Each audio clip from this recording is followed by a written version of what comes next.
मुत्तहिदा अरब अमारात के सदर मोहम्मद बिन ज़ायद अल नहयान 26 दिसंबर को इस्लामाबाद पहुँचेंगे। ज़राए के मुताबिक मुत्तहिदा अरब अमारात के सदर अपने दौरे के दौरान वज़ीर आज़म शहबाज शरीफ समेत मुख्तलिफ अहम शख्सियात से मुलाकात करेंगे।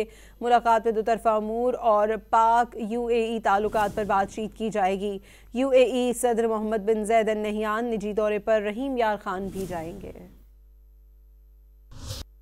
मुत्तहिदा अरब अमारात के सदर मोहम्मद बिन ज़ायद अल नहयान 26 दिसंबर को इस्लामाबाद पहुँचेंगे। ज़राए के मुताबिक मुत्तहिदा अरब अमारात के सदर अपने दौरे के दौरान वज़ीर आज़म शहबाज शरीफ समेत मुख्तलिफ अहम शख्सियात से मुलाकात करेंगे। मुलाकात में दोतरफ़ा अमूर और पाक UAE ताल्लुकात पर बातचीत की जाएगी। UAE सदर मोहम्मद बिन ज़ायद अल नहयान निजी दौरे पर रहीम यार खान भी जाएंगे।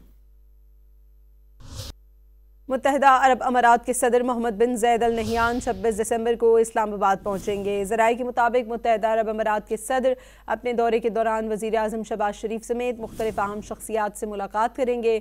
मुलाकात में दोतरफ़ा अमूर और पाक UAE ताल्लुकात पर बातचीत की जाएगी। UAE सदर मोहम्मद बिन ज़ायद अल नहयान निजी दौरे पर रहीम यार खान भी जाएंगे।